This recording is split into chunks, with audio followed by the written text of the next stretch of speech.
I'd just like to say that I do believe the Warthog is a very cool vehicle, and aesthetically wise and gameplay wise it is designed very well, and I would love one in real life, but the government won't let me. But that's a topic for another day.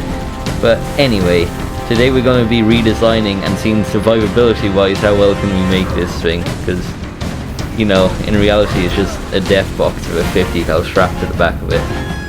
Okay, first I'll start by reading off the specs straight from Halopedia, word for word.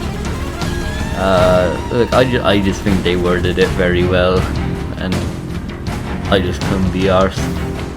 Anyway, has a length of 6 meters 20 feet, width 3 meters 9.8 feet, height 3.2 meters 10 feet, mass 3 metric tons, maximum speed 125 kilometers per hour, 78 miles per hour, engine 12 liter liquid cooled, hydrogen injected ICE, or ICE, I don't know, I'm not an engine kind of guy.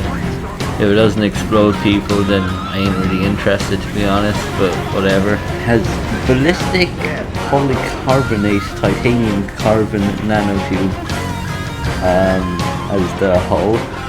Alright. Armament, a bunch of stuff. Crew, 1 driver, 1 passenger, and then you can have a few other guys, but it depends on the model. It serves as internal security, military patrol, rapid transport, reconnaissance, anti-armored platform, anti-aircraft platform, anti-personnel.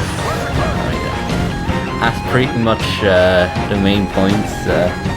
It also costs 52,000 credits, and I tried to find an exchange rate or whatever, and I'm pretty sure the Halo Infinite exchange rate would only be 520 United States dollars. But that doesn't really make sense considering this is a military grade armored vehicle, so I looked into it more, and there's some guy on Reddit, oh god damn I hate that website, and he said that it's roughly a 1-to-1 ratio, because of the MOA burgers in Halo Reach, MOAs are fictional ostrich-like aliens. Yeah, so I'm just going to take his word for it, and it seems legit. So, and yeah, this is only going to be about $52,000, while a fresh new Humvee would be $70,000, although armored versions could be up to $160,000 to $220,000. So yeah, it's actually kind of a bargain, but you know, the Humvees have such amazing technical advancements as doors, and at least paying a bit attention to crew survivability, but whatever, we'll get into it. Alright boys, so this is the base Warthog here. If you look over to the left here, this is all the things we're going to be using to butcher it with. Please ignore the sticks of C4, we'll get to that later. They are an integral part of the design, I assure you. Anyway, we're going to be breaking this down, looking at all the flaws, looking how to fix it. So yeah, let's get it started. Alright, number one, we have the front, and honestly I wouldn't change anything here. Like, I was thinking maybe you can move the engine to the back, because you know, if the engine is down, you're a sitting duck, and you know, this thing has no armor.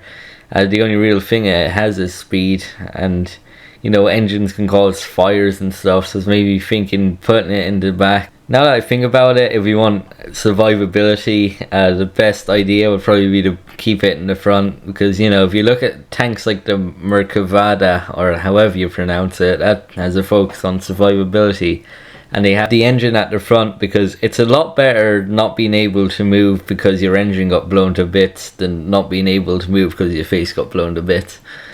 So yeah, at the front we'll leave it, but if we look at the sides here, it doesn't even have any doors. Give me a sec, I've just written down somewhere. There is a version of a Warthog that does have doors. It is the goofiest I have ever seen. Yeah, the M862 Arctic Warthog is the only version of the Warthog that does have doors. And, you know, it doesn't really make sense not to have doors, because we have seen in, like, pretty much every game since Halo 2, opponents being able to climb onto the side and, like, rip the driver or passenger out or just punch him in the face or whatever. So the first change we are going to be making is putting doors on this thing. Put that there.